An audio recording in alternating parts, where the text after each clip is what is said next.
Hello, it's Randi Rhodes. Here's a clip from our show, and go to randyrhodes.com for the whole thing and a podcast. Buy a stinking podcast.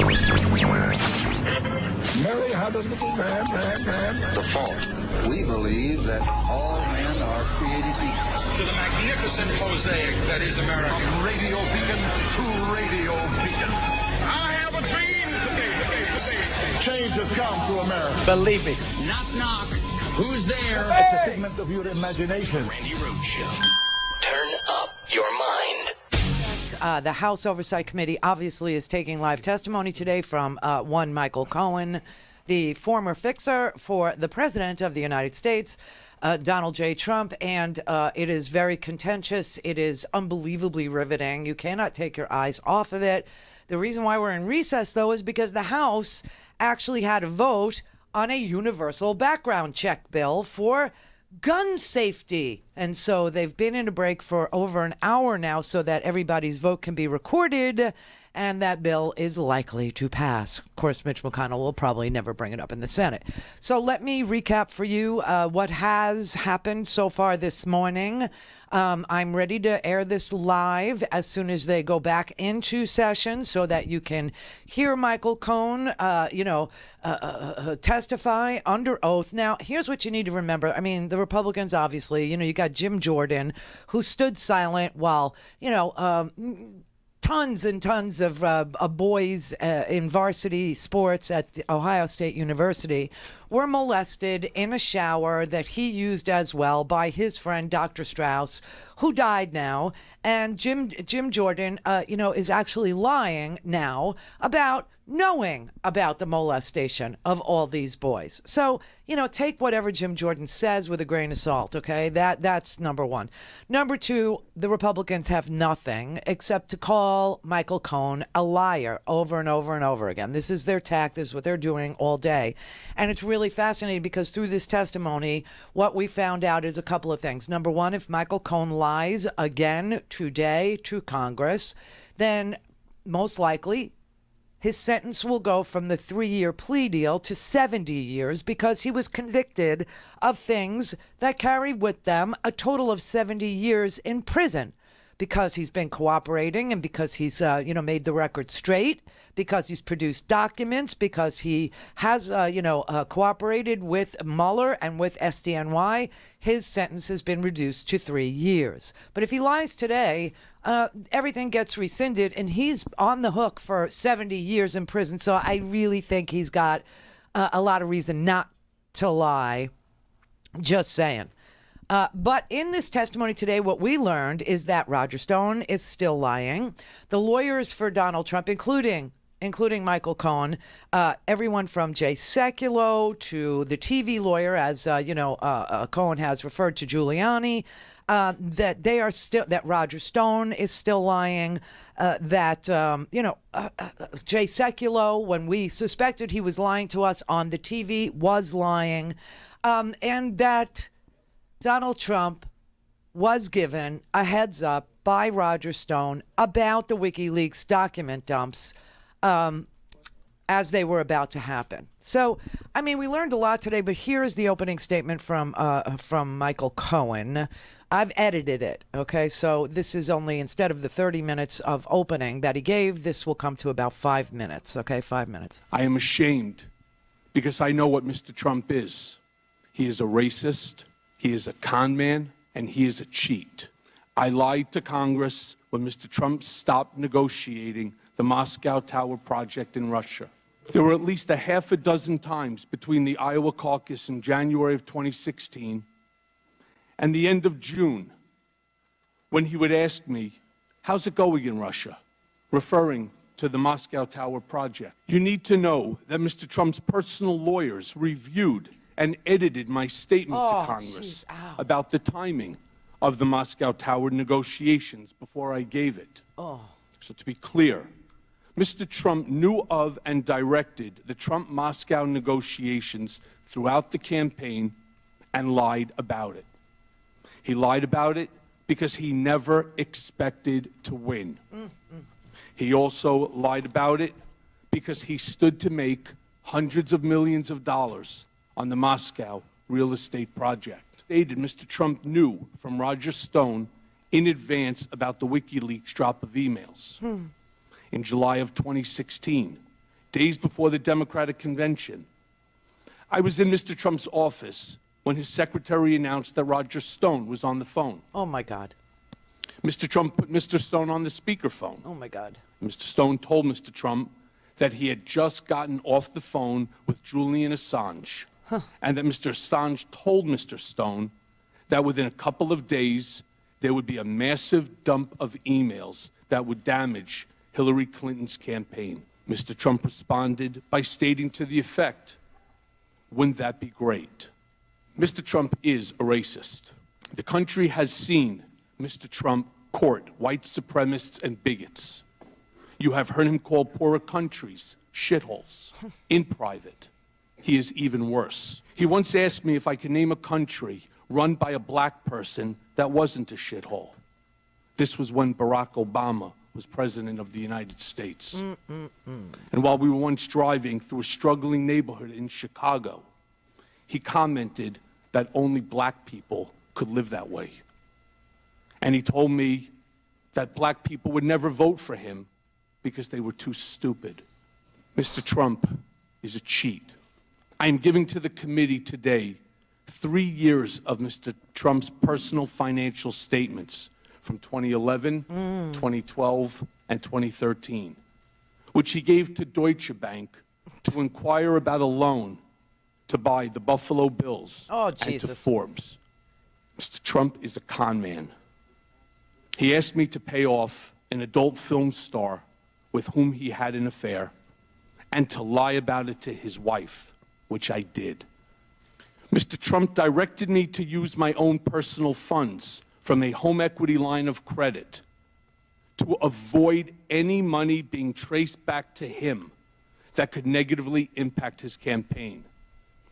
I am providing a copy of a $35,000 check that President Trump personally signed from his personal bank account on August 1st of 2017 to reimburse me, the word used by Mr. Trump's TV lawyer, for the illegal hush money I paid on his behalf. This $35,000 check was one of 11 check installments 11. that was paid throughout the year while he was president. Oh, my God. Other checks to reimburse me for the hush money payments were signed by Donald Trump Jr. and Alan Weisselberg. When I say con man, I'm talking about a man who declares himself brilliant, but directed me to threaten his high school, his colleges, and the college board to never release his grades or SAT scores. Sometime in the summer of 2017, I read all over the media that there had been a meeting in Trump Tower in June of 2016 involving Don Jr. and others from the campaign with Russians. Something clicked in my mind. I remembered being in a room with Mr. Trump, probably in early June of 2016, when something peculiar happened. Don Trump Jr. came into the room and walked behind his father's desk, which in and of itself was unusual. People didn't just walk behind Mr. Trump's desk to talk to him. And I recall Don Jr. leaning over to his father and speaking in a low voice, which I could clearly hear, and saying, "The meeting is all set." And I remember Mr. Trump saying, "Okay, good, let me know." That Mr. Trump had frequently told me and others that his son Don Jr. had the worst judgment of anyone in the world. Oh, my God. And also that Don Jr. would never set up any meeting of significance alone, and certainly not without checking with his father. The sad fact is that I never heard Mr. Trump say anything in private that led me to believe he loved our nation or wanted to make it better. In fact, he did the opposite. Yeah, and then he goes on to say that when he received a tax refund of $10 million, he said how stupid America is, that they give, guys like him $10 million tax refunds. That was just the beginning of the day. That was the opening statement that Michael Cohen offered. The actual opening statement in its entirety is on RandiRhodes.com.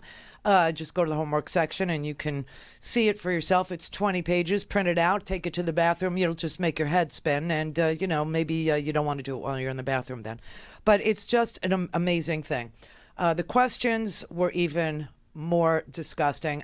You actually had, after, Michael Cohen asserts that Donald Trump is worse in private, he is really a racist, and he explains to you that he has never seen a country headed by a black person that wasn't a shithole while Obama was president, and that he's driving through a depressed neighborhood in Chicago, and he said only black people will live like this, and that black people were too stupid to vote for him, as various examples of Donald Trump's racism. And, of course, we know the whole thing about the Central Park Five, and they deserve the death penalty. And then even during the campaign, after DNA evidence actually proved that the people that Donald Trump was calling to receive the death penalty were innocent and had served years in prison wrongfully, he said he didn't care and that they should still get the death penalty. So even after that, you had the Republicans trying to defend Donald Trump as not being a racist. And this was a real showstopper, everybody. This one's going to make your head spin, okay? Got to tell you, Mark Meadows is a lunatic. He's also one of those freedom crackers. And he decided that he was going to bring out a girl named Lynn Patton, who has just ruined her life. I just hope you know that, Lynn. You ruined your life today. She stood up as a staffer of Mark Meadows, because Michael Cohen helped her to get a job on the staff of Congressman Mark Meadows. She was a party planner at Donald Trump's organization. And now she works somewhere in HUD, where apparently that's the agency where all Trump's black friends go to work. Ben Carson is the head of HUD. Lynn Patton was sent to HUD. But he actually brought her out. He trotted this girl out. This is just an aside. This has nothing to do with illegality. This is just vile, okay? That Mark Meadows and these Republicans, Jim Jordan, who I told you, stood silent while all these boys were molested, brought out Lynn Patton, who happens to be a black woman, to point out that Donald Trump can't possibly be a racist. Do you know Lynn Patton? Yes, I do. I asked Lynn to come today in her personal capacity to actually shed some light. How long have you known Miss Patton? I'm responsible for Lynn Patton joining the Trump organization and the job that she currently holds.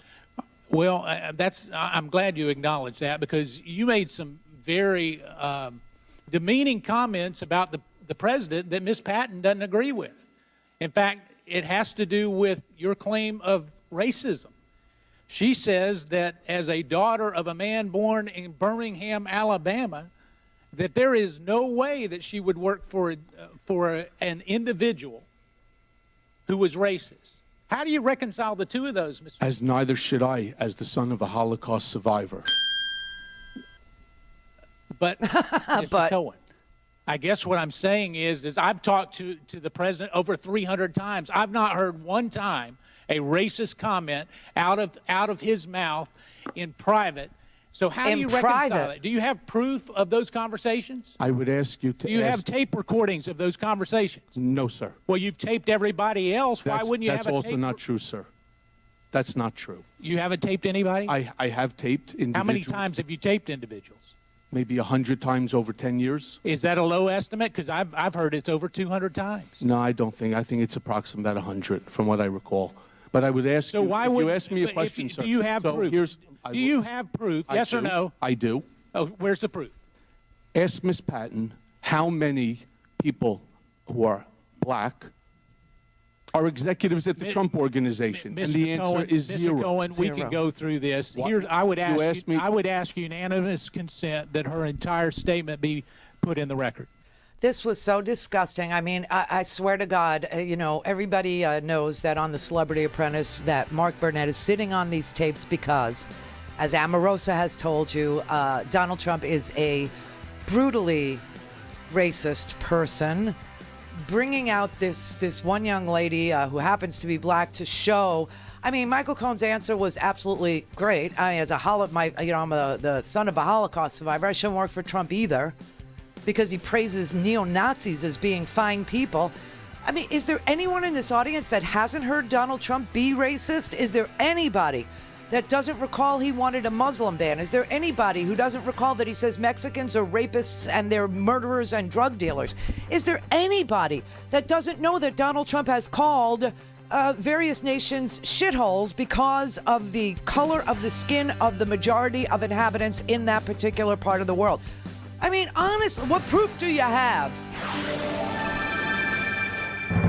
Go to RandiRhodes.com for the whole thing and a podcast. Buy a stinking podcast.